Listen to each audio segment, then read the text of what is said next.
സഹാബത്തിൽ പന്തൽ ഉണ്ടാക്കി കൊടുത്തു. ആ പന്തൽ നിന്നിരുന്ന സ്ഥലത്താണ് ഈ പള്ളിയുള്ളത്.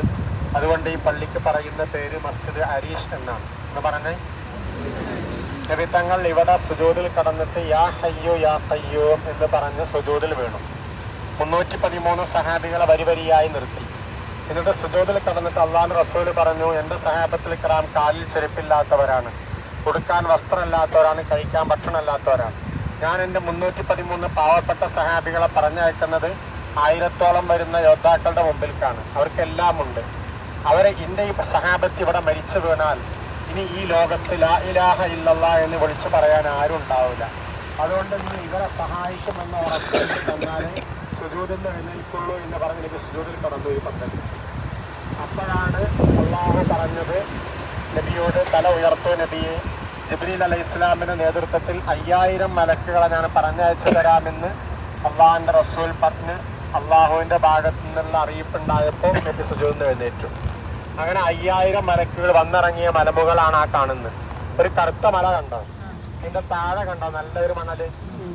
അവിടെ വന്ന് 5000 മലക്കുകൾ ഇറങ്ങി ജിബ്രീൽ ഇസ്ലാമിന്റെ നേതൃത്വത്തിൽ. ആ മലക്കുകൾ 5000 മലക്കുകളാണ് ബദറിൽ യുദ്ധത്തിന് വേണ്ടി ഇറങ്ങിയത്. അങ്ങനെ യുദ്ധക്കളം ആണ് ഈ കാണുന്നത്, യുദ്ധം നടന്ന സ്ഥലമാണ് ഈ കാണുന്നത്. ആ സമയത്ത് മുഅ്മിനീങ്ങൾ തമ്പടിച്ചത് ഈ പള്ളി നിൽക്കുന്ന സ്ഥലത്താണ്. ആ കാണുന്ന വീടൊക്കെ കണ്ടോ? അവിടെയാണ് ശത്രുക്കൾ തമ്പടിച്ചത്. അത് ചെയ്തപ്പോൾ വെള്ളം തടുത്തു നിർത്തിയ ഹൗളാണ് ഈ കാണുന്നത്. ഈ കല്ലിട്ടിക്കുന്ന ഹൗള് കണ്ടോ? ഇതാണ് ഹംസ റളിയല്ലാഹു അൻഹു ഉണ്ടാക്കിയ ഹൗള്.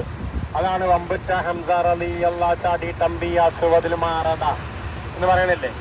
ആ ഹൗള് ഇതാണ് ഈ കാണുന്നത് കണ്ടോ? ആ ഹൗലിന്റെ പ്രതീകമാണിത്. ഇവിടെ ഇരുന്ന് ആ ഹൗസ് ഉണ്ടായിരുന്നത്. ഇവിടേക്ക് വെള്ളം എടുക്കാൻ വേണ്ടി ശത്രുക്കൾ വന്നപ്പോഴാണ് എന്ത് ചെയ്തത്?